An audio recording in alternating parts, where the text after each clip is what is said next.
8 दिन 5 देश, 11 साल में पहली बार पीएम मोदी ऐसा क्या करने जा रहे हैं जो चीन का बुखार छुड़ा देगा? Gold, gas, rare earth, PM Modi ऐसी ऐसी कौन सी डील करने जा रहे हैं कि चीन के होश उड़ जाएंगे? पीएम मोदी कौन सा बम बनवा रहे जो अंकर बंकर सब फाड़ देगा भाई? हाफिज मसूद दाऊद कोई ना बचेगा। और भारत के खजाने में कैसे छप्पर फाड़ पैसा आ रहा है और ट्रंप की इकोनॉमी और डॉलर दोनों डूबने लगे हैं। आज सबसे पहले इसकी बात, प्रधानमंत्री नरेंद्र मोदी आजकल डॉक्टर मोदी ज्यादा दिखने लगे हैं, क्योंकि वो ऐसी ऐसी सालों पुरानी बीमारी का इलाज करने में जुटे हैं जिसको उनके पहले वालों ने ना इलाज मानकर छोड़ ही रखा था। और उन प्रमुख बीमारियों में से एक का नाम है पाकिस्तान और दूसरे का है चीन। इस समय प्रधानमंत्री नरेंद्र मोदी जिस तेवर में है ना, पाकिस्तान ने जिस तरह की हरकतें फिर से शुरू कर दी है ना, उससे सबको यही लग रहा है कि नरेंद्र मोदी कभी भी फिर से धमाका कर सकते हैं। ऑपरेशन सिंदूर का पार्ट 2 कभी भी लॉन्च हो जाएगा भाई, क्योंकि कल ही हमने आपको दिखाया था कि पाकिस्तान का आर्मी चीफ मुनीर फिर से आतंकी हमले को सही ठहराने लगा है। लेकिन यह नरेंद्र मोदी का नया भारत है। मुनीर और पाकिस्तान की गर्मी निकालने में देर नहीं लगाएगा। नरेंद्र मोदी पक्के से जानते हैं कि पाकिस्तान वो तरबूज है जो खुद चाकू पर आकर गिरेगा। आप लिख के ले लीजिए। और इसलिए मोदी उस तैयारी में लगे हैं कि मुनीर हो, हाफिज सईद हो, मसूद अजहर हो, दाऊद इब्राहिम हो, बंकर में भी छिप गए ये लोग तब भी नहीं बचेंगे, क्योंकि नरेंद्र मोदी अब ऐसा बम बनवा रहे हैं जो भाई अंकर बंकर सब फाड़ देगा। फिर ना हाफिज सईद बचेगा ना मसूद अजहर बचेगा। वो बम कौन सा है आज आपको दिखाऊंगा। पाकिस्तान तो पाकिस्तान, मोदी चीन का बुखार उतारने वाला कौन सा इलाज शुरू कर चुके हैं। पीएम मोदी अब वहां के लिए निकल गए हैं कि पाकिस्तान क्या चीन, अमेरिका, ट्रंप तक के होश उड़ जाएंगे। ऐसे ऐसे देशों में नरेंद्र मोदी जा रहे हैं जिनके साथ मिलकर भारत वर्ल्ड डिप्लोमेसी में बड़े बड़े धुरंधरों को ढेर करेगा। आज इसके बारे में विस्तार से बताऊंगा। नरेंद्र मोदी 10 कदम आगे की प्लानिंग में लगे। हथियार हो, कूटनीति हो, उन्होंने चीन पाकिस्तान के खिलाफ मोर्चे खोल दिए। आप देखिए कि ऑपरेशन सिंदूर के बाद पीएम मोदी अपने 11 साल के कार्यकाल की सबसे लंबी विदेश यात्रा पर जा रहे हैं। इतनी लंबी विदेश यात्रा पीएम ने कभी नहीं की 11 साल में। वो 8 दिन में 5 देश का दौरा करेंगे। इसमें वो छोटे छोटे देश भी शामिल हैं जहां पीएम मोदी कभी गए ही नहीं। पीएम मोदी जिन देशों में जा रहे हैं वो दुनिया के नक्शे में भले ही छोटे दिखते हो, लेकिन उनकी अहमियत बहुत बड़ी है। पीएम मोदी ऐसे ही देशों तक अपनी आउटरीच बढ़ा रहे हैं जो चीन के खिलाफ भारत के बड़े काम आ सकते हैं। इसके अलावा मोदी ब्रिक्स सम्मेलन के लिए ब्राजील भी जा रहे हैं। ब्रिक्स में भारत के अलावा रूस और चीन भी है। G7 के बाद यह दूसरा बड़ा मंच है जहां पीएम मोदी पाकिस्तान को आतंकवाद के मामले में एक्सपोज करेंगे। ब्रिक्स में जाकर नरेंद्र मोदी ट्रंप को भी कड़ा मैसेज दे देंगे, क्योंकि ब्रिक्स को ट्रंप बहुत पसंद नहीं करते हैं। लेकिन खास तौर पर चीन को निपटाने के लिए पीएम मोदी और क्या क्या कर रहे हैं, गोल्ड से लेकर रेयर अर्थ तक और ऐसे ऐसे हथियार कि चीन पाकिस्तान के धागे खुल जाएंगे। 8 दिन में 5 देशों की यात्रा में पीएम मोदी कौन सा रिकॉर्ड बनाने वाले हैं, कौन कौन सी डील करने वाले हैं, सब के बारे में आज आपको विस्तार से बताऊंगा। और साथ ही यह भी कि कैसे भारत के खजाने में छप्पड़ फाड़ पैसा आ रहा है और ट्रंप की इकोनॉमी डूबी जा रही है। लेकिन सबसे पहले एक झलक देखिए।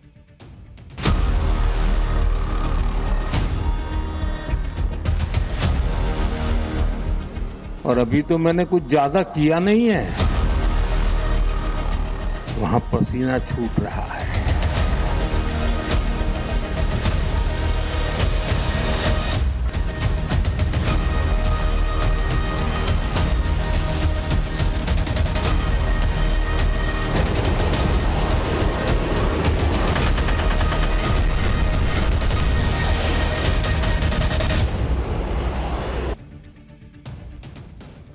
प्रधानमंत्री नरेंद्र मोदी कल से बड़े मिशन पर निकलने वाले हैं और यह वो मिशन है जिसमें भारत बड़े बड़े कूटनीतिक धमाके करने वाला है। 2 और 3 जुलाई को पीएम मोदी अफ्रीकी देश घाना के दौरे पर रहने वाले हैं। 3 और 4 जुलाई को त्रिनिदाद और टोबैगो देश का दौरा करेंगे। 4 और 5 जुलाई को पीएम मोदी अर्जेंटीना के दौरे पर रहेंगे और फिर 5 से 8 जुलाई के बीच पीएम मोदी ब्राजील में ब्रिक्स सम्मेलन में हिस्सा लेंगे। 9 जुलाई को पीएम मोदी अफ्रीकी देश नामीबिया जाएंगे। अब आपको सुन के लग रहा होगा कि ये तो छोटे छोटे टाइप के देश हैं यार, ये क्या ही कर देंगे। लेकिन यही खेल तो मैं आज आपको पाठशाला में समझाऊंगा। एक साथ इतने देशों का दौरा 11 साल में पीएम मोदी ने ऐसा कभी नहीं किया। लेकिन इस बार जिस तरह के चैलेंज नरेंद्र मोदी के लिए खड़े हैं, भारत के लिए खड़े हैं, उनमें इस बड़े विदेश दौरे की बहुत बड़ी अहमियत है बॉस। सबसे पहले पीएम मोदी अफ्रीकी देश घाना जाने वाले हैं। अब एक एक दौरे को समझिए कि वहां क्या क्या स्ट्रैटेजी के लिहाज से इंपॉर्टेंस रखता है ये दौरा। तो सबसे पहले घाना जाएंगे। 3 दशक के बाद कोई भारतीय पीएम घाना जा रहा है। पीएम मोदी घाना की संसद को भी संबोधित करेंगे। घाना में मौजूद 15,000 भारतीयों को संबोधित करेंगे। भारत और घाना के बीच 70 साल पुरानी दोस्ती है। भारत और घाना के बीच द्विपक्षीय व्यापार लगातार बढ़ रहा है। घाना दुनिया का 7वां सबसे बड़ा गोल्ड प्रोड्यूसर देश है, यह याद रखिए। घाना अपना 70% गोल्ड भारत में भेजता है। भारत पहले से ही घाना में हेल्थ, आईटी और एजुकेशन प्रोजेक्ट्स में इन्वेस्ट कर रहा है। घाना अफ्रीका में वैक्सीन का हब बनना चाहता है, इसमें भारत उसकी मदद कर रहा है। पीएम मोदी की यह वैक्सीन डिप्लोमेसी अफ्रीका में भारत की स्थिति को बहुत मजबूत कर रही है।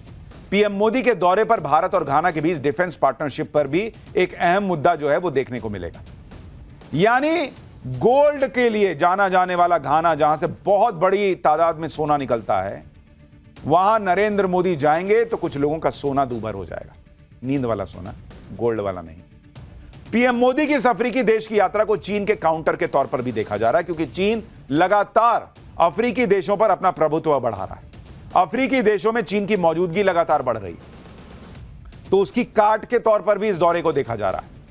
घाना के बाद पीएम मोदी कैरिबियन देश त्रिनिदाद टोबैगो की यात्रा पर जाएंगे। पीएम मोदी की यह यात्रा भी बहुत खास होने वाली है, क्योंकि वर्तमान में यहां के राष्ट्रपति और प्रधानमंत्री दोनों भारतीय मूल के हैं। दोनों महिलाएं हैं और पेशे से वकील हैं। दोनों नेताओं को अपनी भारतीय जड़ों और विरासत पर गर्व है। वो खुद को भारत की बेटियां बताती हैं। पीएम मोदी त्रिनिदाद और टोबैगो की प्रधानमंत्री कमला प्रसाद बिसेसर के न्योते पर वहां जा रहे हैं। पीएम मोदी की यह यात्रा ऐसे वक्त में हो रही है जब वहां भारतीय प्रवासियों के आगमन की 180वीं वर्षगांठ मनाई जा रही है। साल 1999 के बाद यह किसी भारतीय पीएम की पहली यात्रा होगी। त्रिनिदाद और टोबैगो में 40 से 45% भारतीय मूल के लोग रहते हैं और इस देश की 1/4 आबादी हिंदू है। यहां बहुत धूमधाम से दिवाली मनाई जाती है। पिछले साल ही पीएम मोदी ने कैरेबियाई देश गुयाना का भी दौरा किया था और अब वो इस रीजन में फिर से जा रहे हैं। त्रिनिदाद और टोबैगो की यात्रा के दौरान पीएम मोदी यहां की संसद को भी संबोधित करेंगे। पीएम मोदी के दौरे से पहले यहां की संसद में रखी एक कुर्सी की भी बहुत चर्चा हो रही है। खास बात यह है कि किसी दूसरे देश की संसद में रखी इस कुर्सी पर इंडिया लिखा हुआ है बॉस। इस कुर्सी पर लिखा है from the people of India to people of Trinidad and Tobago. Trinidad और टोबैगो की संसद में स्पीकर की एक कुर्सी साल 1968 में भारत ने गिफ्ट की थी, जो दोनों देशों के बीच मजबूत लोकतांत्रिक और संसदीय परंपराओं को दर्शाता है। और यह कुर्सी आज भी वहां की संसद में इस्तेमाल होती है। आज भी वहां के स्पीकर इसी कुर्सी पर बैठते हैं और शायद पीएम मोदी भी इस कुर्सी के पास खड़े होकर संसद को संबोधित करेंगे। घाना और त्रिनिदाद टोबैगो की यात्रा के बाद पीएम मोदी दक्षिण अमेरिकी देश अर्जेंटीना जाने वाले हैं। यह वो देश है जहां दुनिया का दूसरा सबसे बड़ा नेचुरल गैस का भंडार है। बड़े पैमाने पर ऑयल रिजर्व है यहां पर। और जिस तरह से भारत अपनी एनर्जी की जरूरतों के लिए नए नए पार्टनर खोज रहा है, उसे देखते हुए अर्जेंटीना एक अहम देश है। अर्जेंटीना में क्रिटिकल मिनरल्स जैसे लिथियम, कॉपर और बाकी रेयर अर्थ एलिमेंट्स के भी भंडार है। रेयर अर्थ एलिमेंट्स के बारे में मैंने आपको एक पूरा चैप्टर बताया था कि कैसे चीन इस पर अपना एकाधिकार जमाता और भारत तेजी से चीन का विकल्प तलाश रहा है। क्योंकि भारत में जो इलेक्ट्रिक व्हीकल्स बनती हैं, उनमें जो बैटरी इस्तेमाल होती है, दूसरी चीजें इस्तेमाल होती हैं, उनमें रेयर अर्थ का बड़ा इस्तेमाल होता है। और चीन दुनिया को जो है ना फंसा के रखे हुए, क्योंकि उसके पास रेयर अर्थ है। तो नरेंद्र मोदी की अर्जेंटीना की यात्रा इस मामले में बहुत अहम हो जाती है, क्योंकि वहां पर भी रेयर अर्थ का भंडार है। आपको यह भी बता दूं कि अर्जेंटीना वो देश है जिसने पहलगाम हमले की कड़ी निंदा की थी और आतंकवाद के खिलाफ लड़ाई में भारत का खुलकर साथ दिया था। मैंने कहा ना, देखने में ये छोटे छोटे देश हैं, लेकिन भारत की कूटनीति के लिहाज से बड़े प्लेयर साबित होंगे। अर्जेंटीना के बाद पीएम मोदी ब्रिक्स सम्मेलन के लिए ब्राजील जाने वाले हैं। इस साल ब्राजील ब्रिक्स की अध्यक्षता कर रहा है। ऐसी खबरें हैं कि ब्रिक्स सम्मेलन के इतर ब्राजील के राष्ट्रपति पीएम मोदी को स्टेट डिनर भी देंगे। डिप्लोमेसी में स्टेट डिनर का बड़ा खास महत्व होता है। किसी देश के प्रति मजबूत पार्टनरशिप को दर्शाने के लिए उस देश के नेता को स्टेट डिनर दिया जाता है। और मैं स्टेट डिनर की बात कर रहा हूं। वो भिखारी पाकिस्तान के मुनीर को बुलाकर जैसे ट्रंप ने खाना खिलाया और ऑर्डर दे दिया अपना, उसको स्टेट डिनर नहीं कहते, या स्टेट लंच नहीं कहते हैं, कि उसके बाद कोई फोटो भी नहीं हुआ, कोई बाइट नहीं आई, कुछ नहीं आए, कमरे में बैठा के ऑर्डर दिए, कुछ रूखा सूखा फेंक दिए सामने के, खाओ निकलो निकलो यहां से, उसको नहीं। ये होता है स्टेट डिनर जो भारत के प्रधानमंत्री को मिलेगा। पीएम मोदी को स्टेट डिनर दिए जाने की खबर से ही चीन इतना चिढ़ गया कि चीन के राष्ट्रपति शी जिनपिंग ने ब्रिक्स सम्मेलन में शामिल न होने की उनकी खबरें चलने लगी, जबकि पिछले 10-12 साल से शी जिनपिंग लगातार ब्रिक्स सम्मेलन में हिस्सा ले रहे हैं। लेकिन चीन को लगा कि सारी लाइमलाइट तो पीएम मोदी को मिल जाएगी, भारत को मिल जाएगी। ऐसा दावा किया जा रहा है कि इन्हीं सबसे चिढ़कर शायद जिनपिंग ने ब्रिक्स का दौरा कैंसिल कर दिया। अब क्या है वो तो वो ही जाने, लेकिन ऊपर ऊपर खबरें तो यही चल रही कि चीन चिढ़ा बैठा है। आप ये भी देखिए कि ब्रिक्स जैसे ग्लोबल मंच से कैसे पीएम मोदी पाकिस्तान और चीन दोनों को झटका दे। ऐसी खबरें हैं कि ब्रिक्स सम्मेलन में पहलगाम हमले पर स्ट्रांग स्टेटमेंट जारी हो सकता है। इसके अलावा भारत की उम्मीद के मुताबिक आतंकवाद पर भी कड़ा स्टैंड लिया जा सकता है। विदेश मंत्रालय के सचिव दम्मू रवि के मुताबिक ब्रिक्स नेताओं के घोषणा पत्र में आतंकवाद के संबंध में जो बातें कही जाएंगी वे हमारे लिए संतोषजनक होंगी। दम्मू रवि ने कहा है कि ब्रिक्स शिखर सम्मेलन में पीएम मोदी की भागीदारी समूह के साथ भारत की एकजुटता की अभिव्यक्ति होगी। यह उनके लिए ग्लोबल साउथ के नेताओं से जुड़ने का एक बड़ा मौका होगा। ब्रिक्स देश दुनिया की 50% आबादी और 40% जीडीपी को रिप्रेजेंट करते हैं। भारत की तरफ से संकेत दिया गया है कि ब्रिक्स में नेशनल करेंसी से व्यापारिक लेनदेन के मुद्दे पर भी चर्चा हो सकती है। पिछले साल ब्रिक्स सम्मेलन में डी डॉलराइजेशन पर जोर दिया गया था। ब्रिक्स के देश डॉलर को छोड़कर अपनी अपनी करेंसी में व्यापार करने पर जोर दे रहे थे। इसमें यह भी चर्चा उठी थी कि ब्रिक्स के देश आपस में एक ब्रिक्स करेंसी क्रिएट कर लें और उसमें व्यापार शुरू कर दें। लेकिन ब्रिक्स देशों के इस प्लान पर ट्रंप भड़क गए थे, क्योंकि ट्रंप या कोई भी अमेरिकी राष्ट्रपति डॉलर का दबदबा कम होते नहीं देखना चाहते। लेकिन इस बार फिर से ब्रिक्स में डॉलर के विकल्प पर चर्चा होती है तो ट्रंप को बहुत मिर्ची लगेगी। हालांकि ट्रंप का डॉलर जो है वो धड़ाधड़ गिरे जा रहा है। जितना पाकिस्तान गिर गया है 47 में अलग होने के बनने के बाद से, उससे भी तेजी रफ्तार से डॉलर गिर रहा है। उसके बारे में आगे बताऊंगा। पीएम मोदी ब्रिक्स सम्मेलन के लिए तो ब्राजील जा ही रहे हैं। उनके इस दौरे पर ब्राजील के साथ ऐसी बड़ी डील हो सकती है जो दुनिया में भारत के हथियारों का डंका पीटेगी। इस डील को देखकर चीन और तनाव में आएगा। ऐसी खबरें हैं कि ब्राजील भारत से आकाश एयर डिफेंस सिस्टम और गरुड़ आर्टिलरी गन जैसे हथियार खरीदना चाहता है। भारतीय हथियारों में ब्राजील की दिलचस्पी से चीन परेशान हो सकता है, क्योंकि चीन खुद को हथियारों का बड़ा एक्सपोर्टर मानता है। लेकिन ऑपरेशन सिंदूर के बाद दुनिया में भारत के हथियारों की ज्यादा चर्चा हो रही है। यह अलग बात है कि हमारे यहां राहुल गांधी और उनके इकोसिस्टम का इंटरेस्ट इस बात को जानने में है कि राफेल गिरा कि नहीं, ये बताइए। लेकिन दुनिया का इंटरेस्ट इस बात में है कि यार भारत ने गजब कर दिया यार, कोई ड्रोने नहीं गिरने दिया, सब ऊपरे फोड़ दिया। लाओ यार आकाश हमको भी दो, लाओ यार हमको ये गरुड़ भी दो। दुनिया में तो भारत का डंका बज रहा है।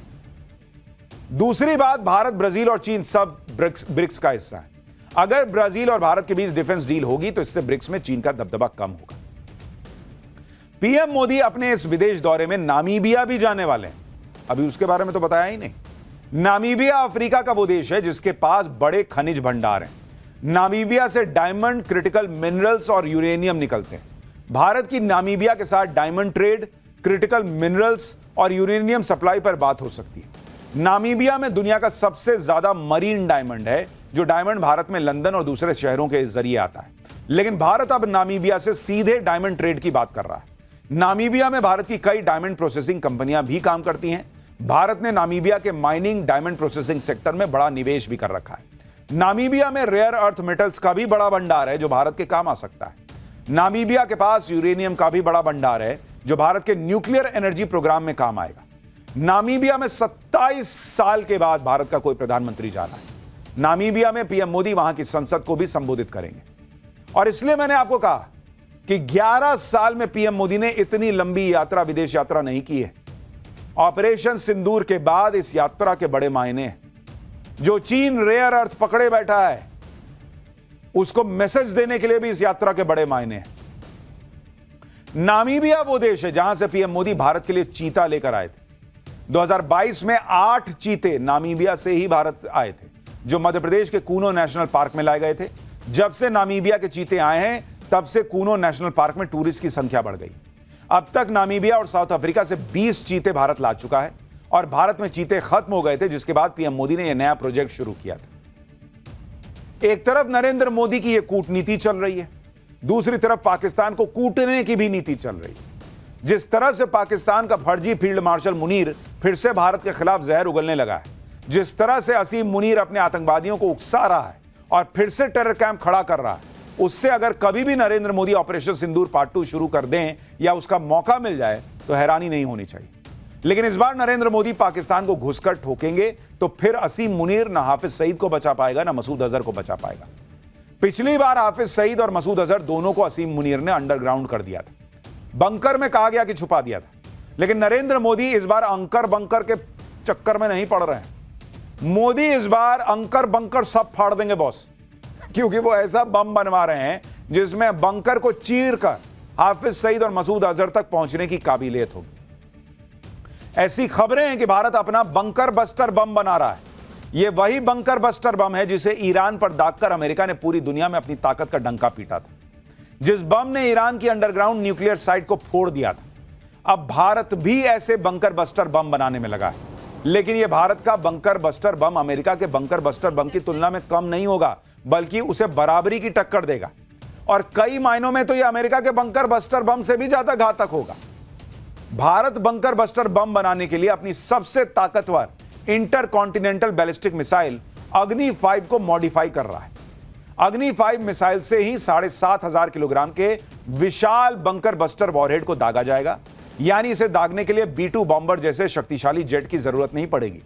कम खर्चे में भारत एक ताकतवर बम बना रहा है। भारत के बंकर बस्टर बम को अग्नि 5 मिसाइल से ही दाग दिया जाएगा।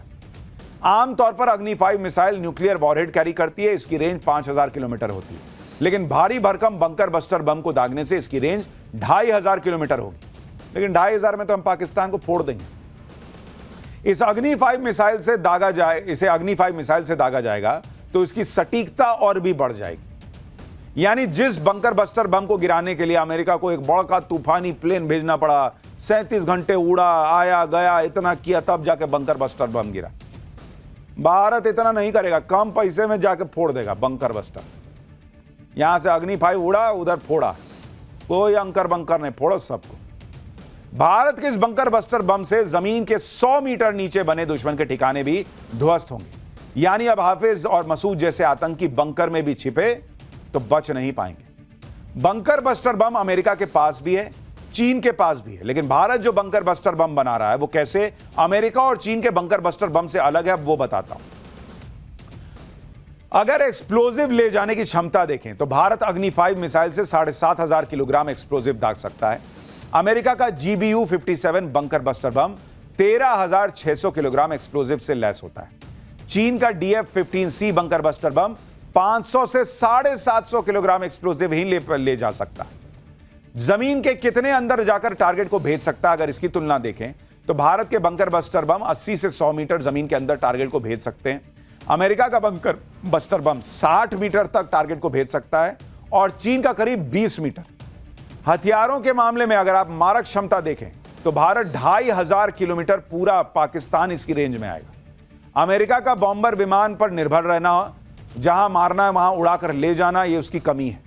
चीन 700 किलोमीटर की रेंज से ज्यादा आगे नहीं बढ़ सकता, यानी रेंज के मामले में भी भारत का बंकर बस्टर बम बहुत आगे है। यानी भारत कम खर्चे में, कम झंझट में ऐसा बम बना रहा है जो अमेरिका और चीन के बंकर बस्टर बम का बाप साबित होगा। इतना ही नहीं, आज ही भारतीय नेवी के बेड़े में ऐसा ताकतवर युद्धपोत भी शामिल हुआ है जो पानी में दुश्मन को पानी पिला देगा। आज भारतीय नौसेना को सबसे आधुनिक स्टील्थ फ्रिगेट INS तमाल मिल गया है। रूस से मिला यह युद्धपोत ब्रह्मोस सुपरसोनिक क्रूज मिसाइल से लैस है, जो समुद्र और जमीन दोनों में सटीक निशाना लगा सकता है। इसके अलावा इसमें भारी टॉर्पीडो, आधुनिक रडार, 100 mm की आधुनिक गन और एंटी सबमरीन रॉकेट भी लगे हुए हैं। यह युद्धपोत नेटवर्क सेंट्रिक वॉरफेयर क्षमता और आधुनिक इलेक्ट्रॉनिक युद्ध प्रणाली से लैस है। इस युद्धपोत में 33% स्वदेशी उपकरणों का भी उपयोग किया गया है। INS तमाल, या कहिए कि बहुत कमाल, यह वेस्टर्न नेवी कमांड में तैनात किया जाएगा, जिससे अरब सागर और पाकिस्तान के कराची बंदरगाह के नजदीक भारत की समुद्री सुरक्षा और मजबूत होगी। तमाल नाम देवताओं के राजा इंद्र की युद्ध में इस्तेमाल होने वाली पौराणिक तलवार से प्रेरित।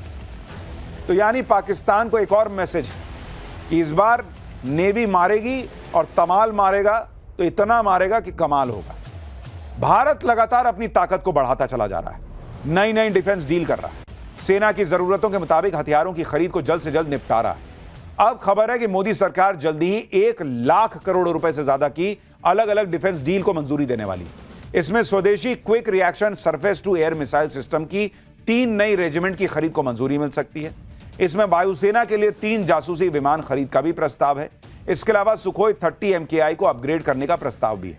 समुद्र में दुश्मन की पनडुब्बियों और जहाजों को रोकने के लिए खास माइंस की खरीद का भी प्रस्ताव है। यानी अगर आपको लग रहा है कि भारत बहुत मजबूत है, तो मजबूत तो है ही है, लेकिन नरेंद्र मोदी इतनी मजबूती पर रुक नहीं रहे हैं। कह रहे हैं और मजबूत करो, और मजबूत करो। दुनिया में भारत की सेना का डंका तो बजता ही है, भारत के हथियारों का डंका तो बज ही रहा है, भारत की ताकत का डंका बजते रहना चाहिए। नरेंद्र मोदी न सिर्फ भारत के डिफेंस को मजबूत करने में जुटे हैं, बल्कि भारत की इकोनॉमी को भी जबरदस्त बूस्ट देने में लगे हैं। आज भारत में जीएसटी लागू होने के 8 साल पूरे हो गए और जीएसटी कलेक्शन ने नया रिकॉर्ड बना दिया। वित्तीय वर्ष 2025 में जीएसटी से कुल 22,08,000 करोड़ रुपए जमा हुए हैं, जो पिछले वित्तीय वर्ष 2024 के 20,18,000 करोड़ से ऑलमोस्ट 9.5% ज्यादा है। यह पिछले 8 साल में अब तक का सबसे ज्यादा सालाना जीएसटी कलेक्शन है बॉस। यानी भारत के खजाने में पैसा छप्पर फाड़ के आए जा रहा है। भाई लोग कमा रहे हैं तो टैक्स भर रहे हैं। दुनिया सोच रही है कि इकोनॉमी कैसे चलाना है, भारत में देखिए क्या हो रहा है। और सिर्फ जीएसटी कलेक्शन नहीं, बल्कि हर मोर्चे पर भारत की इकोनॉमी लंबी छलांग मार रही है। अभी कल ही आरबीआई की फाइनेंशियल स्टेबिलिटी रिपोर्ट आई है, जिसमें यह कहा गया है कि भारतीय अर्थव्यवस्था मजबूती के साथ आगे बढ़ रही है। भारत की मजबूत अर्थव्यवस्था ग्लोबल ग्रोथ की अहम वजह बनी हुई है। ऐसा इस वजह से हो रहा है क्योंकि भारत ने मजबूत माइक्रो इकोनॉमिक फंडामेंटल्स और सोच समझकर तैयार पॉलिसीज को जमीन पर उतार दिया है। यानी भारत की पॉलिसी की नरेंद्र मोदी ने जो पिछले 10 साल में भारत की इकोनॉमी की नींव मजबूत की है, उसकी दुनिया में तारीफ हो रही है बॉस। हर जगह कहा जा रहा है कि भारत की इकोनॉमी बॉस रोकने वाली नहीं है। आज ही global financial think tank Morgan Stanley ने भी भारतीय अर्थव्यवस्था का लोहा माना है, जिसने अपनी रिपोर्ट में कहा है कि भारत अब भी दुनिया की सबसे तेजी से बढ़ती इकोनॉमी बना हुआ है और आगे भी बना रहेगा। जबकि वैश्विक व्यापार नीति में अनिश्चितता के कारण कई देश अपने विकास के संभावित स्तर से नीचे चले जाएंगे। मॉर्गन स्टैनली की रिपोर्ट में अमेरिका, यूरोप और चीन की विकास दर में भी भारी गिरावट आने की संभावना जताई गई। मतलब दुनिया बाप बाप करेगी और भारत की इकोनॉमी ऐसी होगी कि दुनिया भारत को बाप मानेगी। यह है आज का नया भारत। और बॉस, हथियार मजबूत होना बहुत जरूरी है, लेकिन इकोनॉमी मजबूत नहीं होना तो फिर मामला गड़बड़ाता है। लेकिन नरेंद्र मोदी ने सब सेट कर रखा है। एक तरफ भारत की इकोनॉमी बम बम हो रही है, छप्पर फाड़ पैसा आ रहा है। दूसरी तरफ अमेरिका का हाल देखिए, वहां पर लोग कह रहे हैं कि ट्रंप तो सब बर्बाद कर देंगे। ट्रंप जो कर रहे हैं उससे अमेरिका दिवालिया हो जाएगा, अमेरिका की इकोनॉमी डूब जाएगी। जब ये सब बातें हो रही हैं तभी ये खबर आई कि अमेरिकी डॉलर में 50 साल की सबसे भयानक गिरावट आ गई। साल 2025 की पहली छमाही में यूएस डॉलर इंडेक्स 10% से ज्यादा टूट गया है, जो साल 1973 के बाद डॉलर की सबसे खराब परफॉर्मेंस है। इसके पीछे ट्रंप की ट्रेड पॉलिसी को जिम्मेदार बताया गया है। एक्सपर्ट्स कह रहे हैं कि ट्रंप की टैरिफ युद्ध वाली धमकियों ने विदेशी निवेशकों में डॉलर के भरोसे को कमजोर कर दिया है। यह होता है जब ट्रंप जैसा नेता देश की कमान संभालता है। और जब नरेंद्र मोदी सुधार कर रहे थे तो लोग यहां हंगामा कर रहे थे। अब देखिए क्या स्थिति बनी। और यह सिर्फ डॉलर की गिरावट नहीं है, बल्कि ट्रंप की इमेज को भी झटका है, जो अमेरिका की इकोनॉमी को तो डूबने से बचा नहीं पा रहे और पूरी दुनिया को अपनी ट्रेड पॉलिसी से डराने की कोशिश कर रहे हैं। भारत को लेकर भी ट्रंप 2 तरीके से माहौल बनाने कह रहे हैं कि भारत और पाकिस्तान के बीच सीज फायर करवाया है और यह सीज फायर उन्होंने अपनी ट्रेड पॉलिसी के दम पर करवाया। लेकिन अब भारत ने ट्रंप के इन दोनों ट्रंप कार्ड को ध्वस्त कर दिया। भारतीय विदेश मंत्री एस जयशंकर ने अमेरिका में बैठकर ट्रंप के दावे की हवा निकाल दी। पहले तो पीएम मोदी ने फोन पर ट्रंप को कहा कि भाई तुम जो कह रहे हो वो सब नहीं हुआ है, और अब भारत के विदेश मंत्री अमेरिका गए हुए हैं। वहां उन्होंने न्यूज वीक मैगजीन को इंटरव्यू दिया और उसमें जयशंकर ने क्या कहा अमेरिका में बैठकर कि भारत का सीज फायर का फैसला किसी बाहरी दबाव में नहीं था। अमेरिका के साथ ट्रेड और पाकिस्तान के साथ सीज फायर के फैसले के बीच कोई संबंध ही नहीं था। जयशंकर ने कहा कि ऑपरेशन सिंदूर के दौरान 9 मई की रात अमेरिकी उपराष्ट्रपति जेडी वेंस ने पीएम मोदी से बात की थी और उस दौरान वो खुद प्रधानमंत्री के कमरे में मौजूद थे। एस जयशंकर के मुताबिक वेंस ने चेतावनी दी थी कि पाकिस्तान भारत पर बड़े हमले की योजना बना रहा है, लेकिन पीएम मोदी पाकिस्तान की धमकियों से बेपरवाह थे।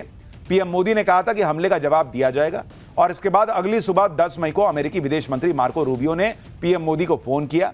रूबियो ने कहा कि पाकिस्तान बातचीत के लिए तैयार है। इसके बाद ही पाकिस्तान के डीजीएमओ ने भारत के डीजीएमओ से संपर्क किया और सीज फायर की रिक्वेस्ट की। जयशंकर ने जोर देकर कहा कि सीज फायर की बातचीत में कहीं भी अमेरिका से ट्रेड डील की कोई चर्चा नहीं हुई थी। यानी भारत के विदेश मंत्री ने भी अमेरिका में बैठकर अमेरिका के राष्ट्रपति झूठा है यह साबित कर दिया। पहले तो भारत के विदेश मंत्री ने अमेरिका में घुसकर ट्रंप को आईना दिखाया और दूसरी तरफ ट्रंप ट्रेड डील के नाम पर भारत को दबाने की कोशिश करने का प्रयास कर रहे थे, अपनी शर्तें थोपने की कोशिश कर रहे थे। उसको लेकर भी भारत ने कह दिया कि एक तरफा शर्तों के साथ डील नहीं होगी बॉस। भारत एक हाथ से देगा तो दूसरे हाथ से लेगा भी, चाहे वो अमेरिका हो या कोई और देश, भारत को फर्क नहीं पड़ता। जानकारी के मुताबिक अमेरिका चाहता है कि भारत पर 10% टैरिफ बनाए रखे, लेकिन भारत इसे मानने को तैयार नहीं और चाहता है कि कई सेक्टर्स में 10% टैरिफ को जीरो किया जाए। सूत्रों के मुताबिक अमेरिका चाहता है कि भारत में उसे ऑटोमोबाइल और कृषि और डेयरी उत्पादों में एंट्री मिले। भारत साफ साफ कह रहा है कि कृषि और डेयरी हमारी रेड लाइन है। हम एक बिग ब्यूटीफुल डील चाहते हैं, लेकिन हमारी डिमांड स्पष्ट है, यहां घुसने नहीं देंगे। इतना ही नहीं, अमेरिका भारत से कह रहा है कि वो इंपोर्टेड वाहनों पर शुल्क कम करे। भारत ने भी डिमांड कर दी कि अमेरिका उसके साथ एआई, दूरसंचार उपकरण, बायोटेक्नोलॉजी, सेमीकंडक्टर, फार्मा प्रोडक्शन जैसे बाजारों में भारत को एंट्री दे तो हम सोचेंगे। यानी ट्रंप जिस धोखे में है कि वो जो कह देंगे भारत मान लेगा, ऐसा होना नहीं है। भारत ने ट्रंप को पहले ही मैसेज दे दिया है कि यह नया भारत है, किसी की दादागिरी बर्दाश्त नहीं करता। डील करना है तो करो, ना तो निकलो यहां से, भाग। तो भारत की गाड़ी तो अपने आराम से चल रही है, भारत की गाड़ी 5th गियर में चल रही है, लेकिन आपकी गाड़ी का क्या? पाठशाला में अगला चैप्टर आपकी गाड़ी का, जिसमें आपको बताऊंगा कि पुरानी कार बाइक को पेट्रोल डीजल मिलना बंद हो रहा है। सरकार के रडार में आपकी गाड़ी भी तो नहीं आ गई, ये चैप्टर देख लीजिए। दिल्ली में इस वक्त एक ऐसी फैसले की बड़ी चर्चा है, बहुत बहस चल रही है, जिस फैसले से 60 लाख से ज्यादा कार और बाइक वालों पर एक झटके में आफत आ गई है। दिल्ली में जिनके पास बहुत पुरानी कार या बाइक है, वो सब आज से परेशानी में आ गए हैं, क्योंकि उन्हें लग रहा है कि अगर ये बाइक या कार लेकर वो घर से निकल गए तो वापस उस गाड़ी को घर ला पाएंगे या नहीं। क्योंकि बहुत पुरानी कार और बाइक को लेकर दिल्ली सरकार ने बड़ा फैसला किया है।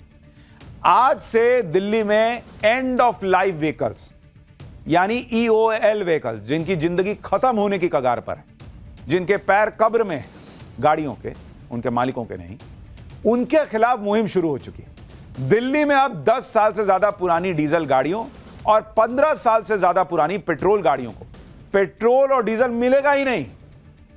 उल्टा पेट्रोल पंप पर पहुंचते ही गाड़ी का चालान काट दिया जाएगा कि इसको कैसे लेकर निकले जी तुम, लाओ चालान लाओ। अगर जरूरत महसूस हुई तो पुरानी गाड़ी को जब्त भी किया जा सकता है, फिर चाहे गाड़ी दिल्ली की हो या किसी दूसरे राज्य की। अगर उसका एंड ऑफ लाइफ हो चुका है, मतलब वो खत्म होने पे है, डीजल गाड़ी 10 साल की हो गई, पेट्रोल गाड़ी 15 साल चल चुकी है, तो दिल्ली में नहीं चलेगी, ये क्लियर कर दिया गया है। अब लोग परेशान हैं कि दिल्ली के बाद बाहर भी ये सब होगा क्या, और दिल्ली में होगा तो गाड़ियों का होगा क्या। आज से दिल्ली के पेट्रोल पंप्स पर स्पेशल ड्राइव शुरू हो चुकी है, जिसके लिए कैसे तगड़े इंतजाम किए गए हैं ये आपको बताऊंगा।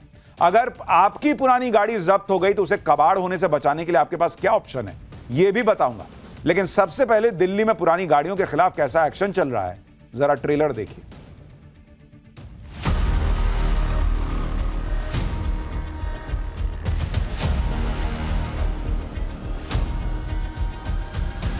दस साल पुराने वाहनों को तो डीजल या पेट्रोल नहीं मिलेगा और 15 साल पुराने जहाज चलेंगे। बहुत बढ़िया इनिशिएटिव है, पोल्यूशन खत्म हो जाएगा यहाँ से। ये ड्राइव लगातार आगे भी चलती रहेगी।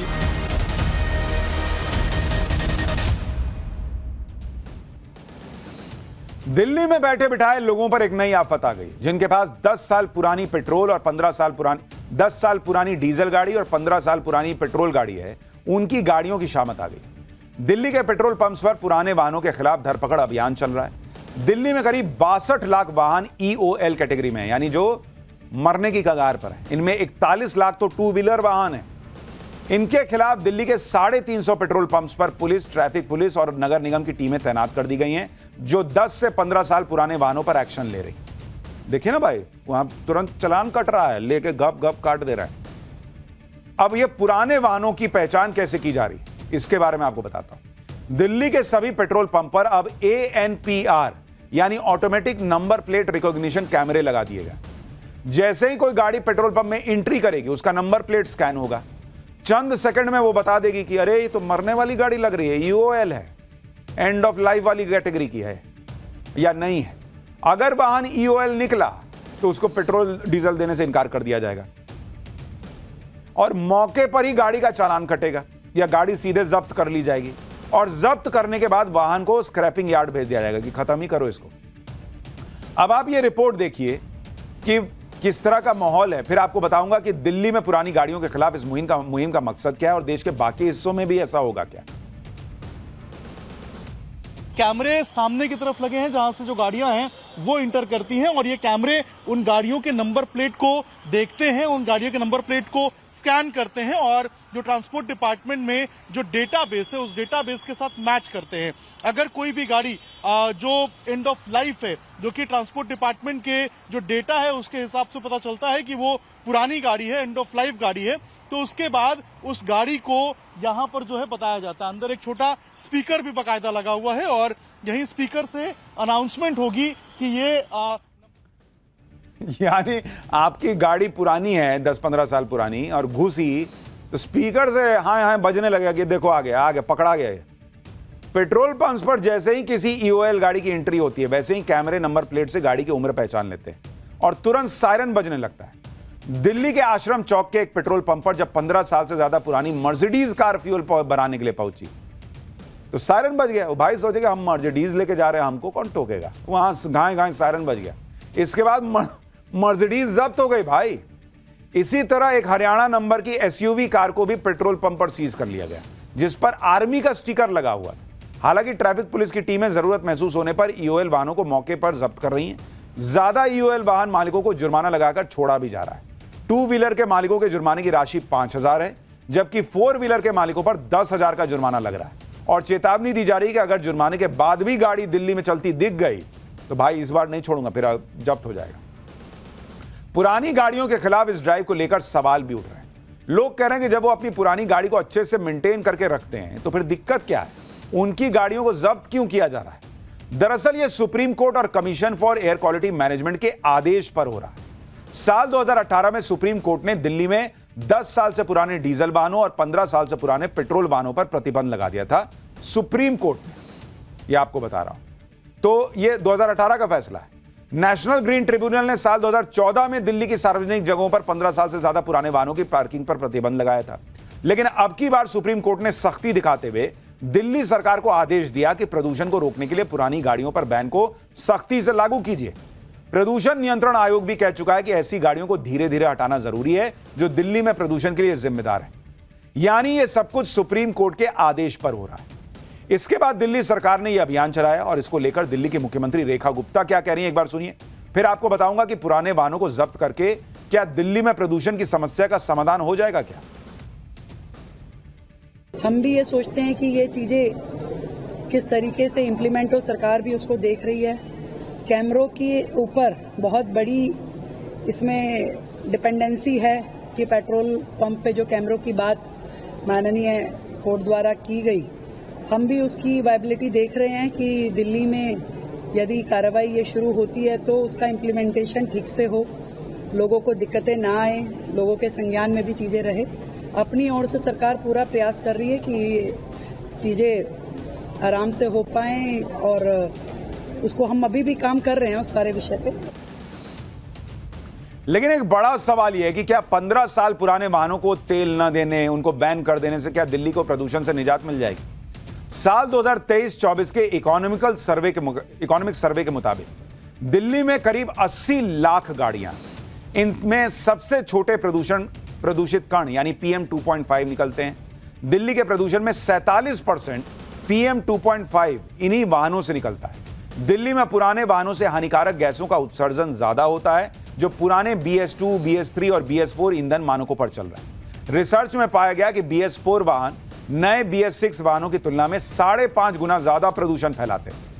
लेकिन लोग सवाल उठा रहे हैं कि दिल्ली में प्रदूषण के लिए तो और भी चीजें जिम्मेदार हैं, जैसे थर्मल प्लांट, औद्योगिक यूनिट, 24 घंटे जलने वाले कूड़े के पहाड़, ये भी तो प्रदूषण फैला रहे हैं। ऐसे में सिर्फ पुरानी गाड़ियों को बंद कर देने या जब्त कर देने से प्रदूषण कैसे कंट्रोल हो जाएगा। अब सवाल उठता है कि जिनकी पुरानी गाड़ियां जब्त हो गई, क्या वो उन्हें वापस छुड़वा सकते हैं कि नहीं, और जिनके पास पुरानी गाड़ियां हैं क्या वो पूरी तरह बेकार हो जाएंगी? ऐसा नहीं है। आप इन कारों को दूसरे राज्यों में चला सकते हैं या बेच भी सकते हैं। अगर आपकी पुरानी कार जब्त हो गई है तो आप जुर्माना भरकर न सिर्फ उसे छुड़वा सकते हैं, बल्कि अपनी पुरानी गाड़ी को उस राज्य में चला भी सकते हैं जहां पुरानी गाड़ियों को लेकर 10 या 15 साल वाला नियम नहीं है। दिल्ली में जो पुरानी गाड़ियां बैन हो गई हैं, उन्हें राजस्थान, यूपी, बिहार, महाराष्ट्र समेत कई राज्यों में ट्रांसफर किया जा सकता है, क्योंकि देश के बाकी राज्यों में अभी ऐसा नियम नहीं है। अब वहां आ जाएगा तो कहा नहीं जा सकता, लेकिन फिलहाल यह नियम नहीं है और ना वहां आने वाला है नियम, ऐसा कुछ दिख रहा है। लेकिन यह नियम दिल्ली से लगे राज्यों के उन जिलों में लागू नहीं होते जो एनसीआर रीजन में आते हैं, क्योंकि एनसीआर में भी पुरानी गाड़ियों के लिए वही नियम लागू है जो दिल्ली में। इसलिए जल्दी ही पुरानी गाड़ियों को जब्त करने की मुहिम एनसीआर में भी शुरू होने वाली है। पुराने वाहनों के खिलाफ दिल्ली में चल रहे अभियान को लेकर लोग कंफ्यूज हैं कि क्या उनके पुराने सीएनजी वाहन भी जब्त हो जाएंगे। दिल्ली सरकार ने साफ किया है कि सीएनजी वाहनों पर कोई एक्शन नहीं होगा। 15 साल से ज्यादा पुराने सीएनजी वाहन फिलहाल दिल्ली की सड़कों पर चल सकते हैं। लेकिन भाई, कई लोगों की नींद उड़ी हुई है, सोना ढंग से नहीं हो पा रहा। लेकिन सोना की बात कर रहे हैं तो गोल्ड वाला सोना भी तो सुनिए, वो भी आपको सोने नहीं देगा। अगला चैप्टर सुनिए क्या हो रहा है। सोने के बिजली के स्विच, सोने का बेसिन, सोने का झूमर, और वो भी सरकारी कॉन्ट्रैक्टर का ऐसा स्वर्ण महल कि देखिएगा तो होश उड़ जाएगा। कहां बन गया ताजमहल जैसा घर, देखिएगा और खर्चा सुनिएगा, बाप रे बाप, हिल जाइएगा। अब उसका चैप्टर ना देखिए। सबका सपना होता है कि एक छोटा सा प्यारा सा अपना घर बना ले। कुछ लोग ऐसे भी होते हैं जिनके सपनों का घर जो है वो बनता है तो दुनिया देखती रह जाती है। ऐसे ही कुछ घरों के बारे में आज आपको बताने जा रहा हूं। उन घरों की तस्वीर दिखाऊंगा तो आप हैरान रह जाएंगे। भारत में ऐसे ऐसे घर लोगों ने बनाए हैं कि उससे नजर ही नहीं हटती। किसी ने अपने सपनों के घर में सोने की सजावट की है, किसी ने हूबहू ताजमहल जैसा घर ही बना दिया, जिसे देखकर लोग कंफ्यूज हो जाएंगे असली ताजमहल है क्या। ये देखिए, ताजमहल जैसा घर, इसके बारे में अभी बताऊंगा। एक आदमी ने अपने घर को इस तरह से बनाया है कि वो घर वायरल हो गया।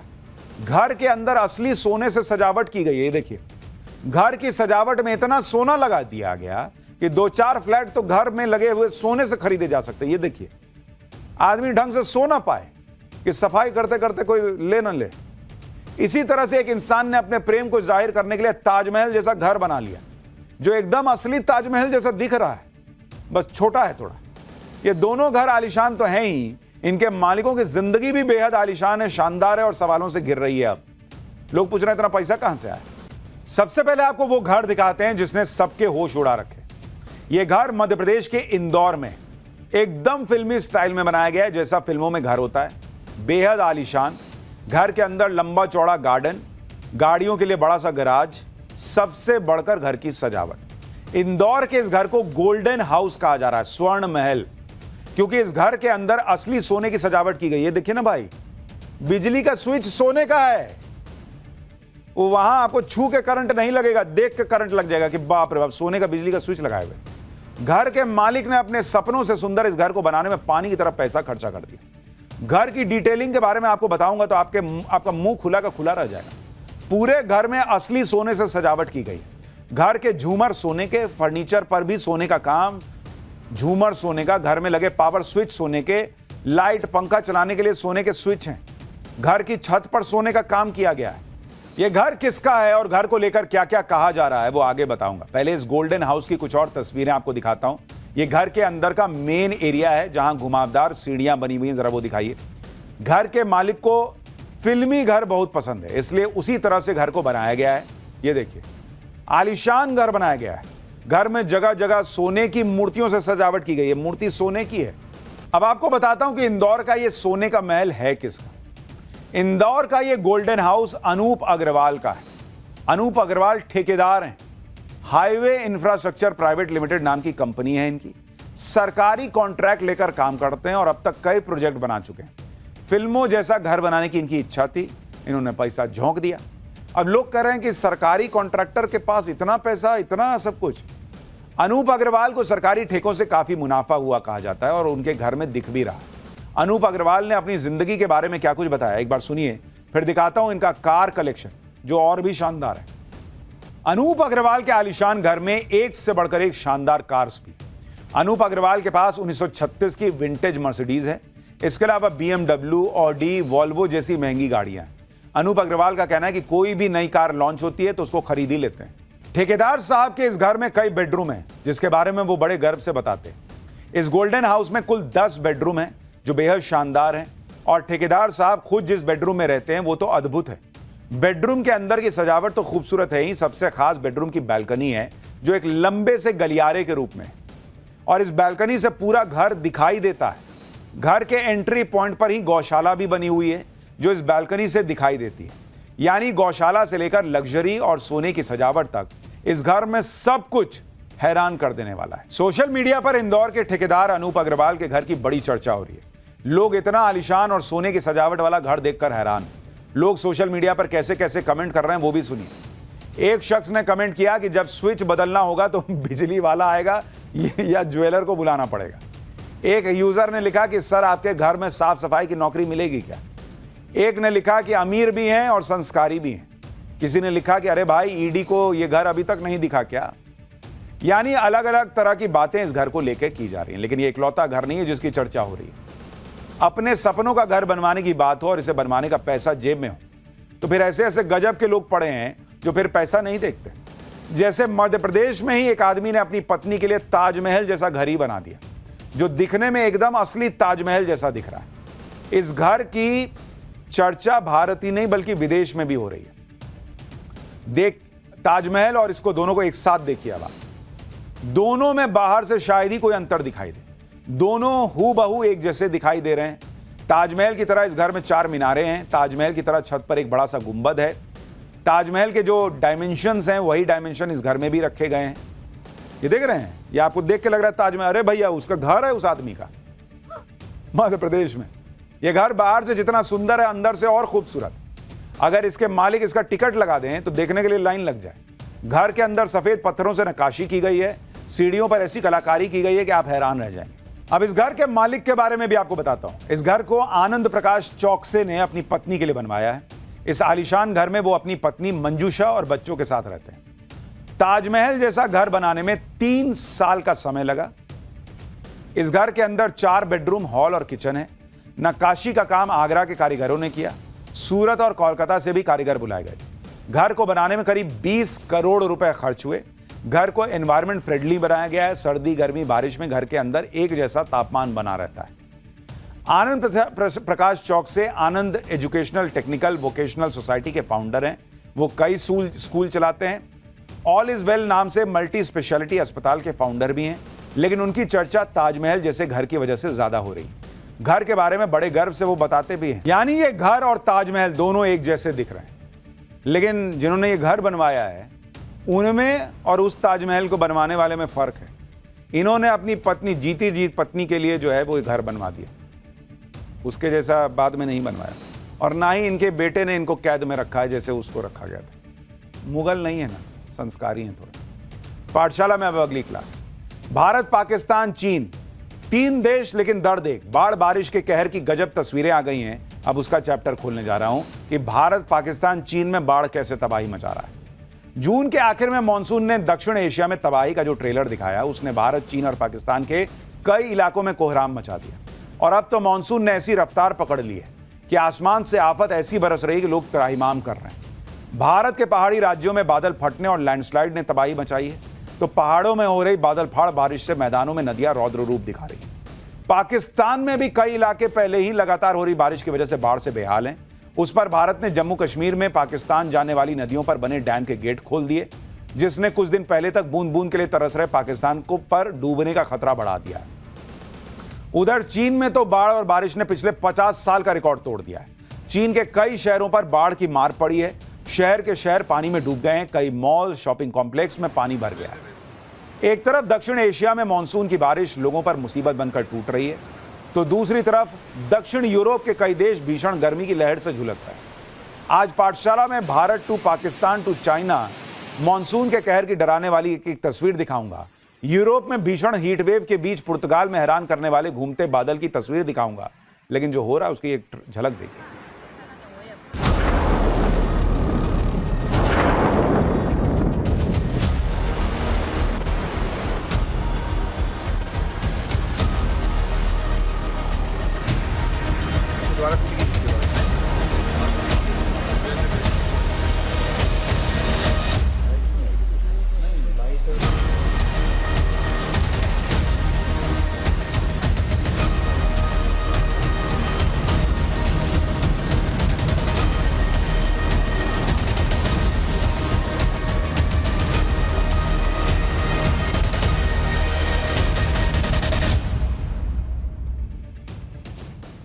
भारत में मॉनसून की बेकाबू रफ्तार की सबसे ज्यादा मार हिमाचल प्रदेश पर पड़ी है।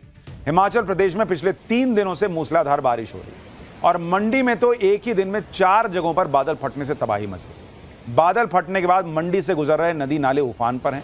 मंडी के कुकलाह इलाके में बादल फटने से नदी में अचानक इतना तेज सैलाब आया कि नदी पर बना पुल टूट गया। बादल फटने के बाद मंडी की सड़कों पर भी सैलाब आ गया। सड़कें उफनते हुए नालों में तब्दील हो गई। मंडी में हर तरफ पानी ही पानी नजर आ रहा है। कई घरों में पानी के झरने बहते नजर आए। ये देखिए ना, घर में कैसे झरना बह रहा है। मंडी में हो रही मूसलाधार बारिश की वजह से मनाली मंडी 4 लेन हाईवे पर बनी टनल के एंट्री पॉइंट पर लैंडस्लाइड हो गई। ये देखिए, वहां पर काम कर रही जेसीबी ऊपर से गिर रहे मलबे की चपेट में आ गई। जरा एक बार तस्वीरें दिखाइए। हिमाचल प्रदेश ही नहीं, लगातार बारिश की वजह से उत्तराखंड में भी पहाड़ कमजोर होकर दरकने लगे हैं। उत्तराखंड के पौड़ी से लैंडस्लाइड की डराने वाली तस्वीर आई। वहां पहाड़ से गिरे पत्थर और मलबे की वजह से हाईवे बंद हो गया। पहाड़ से इतना मलबा अचानक गिरा मानो पूरा पहाड़ टूटकर सड़क पर आ गया। उत्तराखंड में लैंडस्लाइड की वजह से कई सड़कें बंद हो चुकी हैं और रेस्क्यू टीम जान जोखिम में डालकर सड़कें खोलने में जुटी। ये तस्वीरें उत्तराखंड के चमोली की हैं, जहां लैंडस्लाइड के बाद भी पहाड़ से लगातार पत्थर गिर रहे हैं। सड़क खोलने के काम में लगी एक जेसीबी पहाड़ों से आ रहे पत्थरों की चपेट में आने से बाल बाल बची। अब दिखाता हूं पहाड़ों में लगातार हो रही बारिश कैसे लोगों पर आफत बनकर टूटने लगी है। यह तस्वीर हिमाचल प्रदेश की राजधानी शिमला की है, जहां बारिश की वजह से एक 5 मंजिला मकान भरभरा कर गिर गया। बताया जा रहा है कि मकान के पास 4 लेन की सड़क के लिए कटिंग की गई थी। ये देखिए कैसे घर गिर गया। वहां से मिट्टी अचानक धंस गई, जिस वजह से आज सुबह ये इमारत ताश के पत्तों की तरफ गिर गई और आसपास के मकानों पर भी गिरने का खतरा मंडरा रहा है। इसके अलावा तस्वीर उत्तराखंड के बागेश्वर जिले की दिखाता हूं, जहां लगातार हो रही बारिश की वजह से लैंडस्लाइड हुआ है और मकान का एक हिस्सा टूटकर गिर गया है। मकान को पहले ही हालांकि खाली करवा लिया गया। उत्तराखंड और नेपाल के पहाड़ों में हो रही बारिश की वजह से मैदानों में भी नदियां रौद्र रूप ले चुकी हैं। अब यूपी के लखीमपुर खीरी की तस्वीर देखिए, जहां शारदा नदी में ऐसा उफान आया कि नदी किनारे बना मकान चंद सेकंड में पानी में समा गया। शारदा नदी जिस तेजी से कटान कर रही है, उससे नदी किनारे बने दूसरे मकानों पर भी टूटने का खतरा मंडरा रहा है। यह तो भारत का हाल दिखाया। पाकिस्तान में भी बाढ़ की वजह से हाहाकार मचा हुआ है। भारत में डैम का पानी छोड़े जाने के बाद पाकिस्तान में भी चिनाब नदी में जबरदस्त उफान है। चिनाब नदी का लगातार बढ़ता जलस्तर पाकिस्तान के लोगों का ब्लड प्रेशर बढ़ाने लगा है। सुनिए, पाकिस्तान में बारिश और बाढ़ की सबसे ज्यादा मार खैबर पख्तूनख्वा प्रांत पर पड़ी है, जहां एक ही परिवार के 17 लोग स्वात नदी में अचानक आई बाढ़ में बह गए। देखिए कैसे पूरा परिवार फंस गया। पिकनिक मनाने पहुंचा यह परिवार तस्वीर लेने के लिए नदी के बीच मौजूद एक टीले पर पहुंचा, लेकिन तभी नदी का जलस्तर अचानक बढ़ गया और पूरा परिवार करीब 2 घंटे तक मदद का इंतजार करता रहा, लेकिन कोई मदद के लिए नहीं आया। इस दौरान नदी का जलस्तर लगातार बढ़ता रहा और आखिरकार पूरा परिवार नदी के तेज बहाव में बह गया। ये पाकिस्तान की तस्वीर। पाकिस्तान से आई एक और डराने वाली तस्वीर देखिए। सूख चुकी नदी में अचानक फ्लैश फ्लड आता देख अफरा तफरी मच गई। लोग जान बचाकर भागते नजर आए और देखते ही देखते वहां उफनती नदी बहती दिखने लगी। खैबर पख्तूनख्वा प्रांत के एबटाबाद का हाल देख लीजिए। अस्पताल में बाढ़ का पानी घुस गया है। वहां पर मरीजों को लेकर उनके तीमारदार इधर से उधर भागते नजर आ रहे हैं। तो भाई बारिश का कहर तो हर जगह दिख रहा है। फिलहाल हम एक छोटे से ब्रेक ले रुक रहे हैं।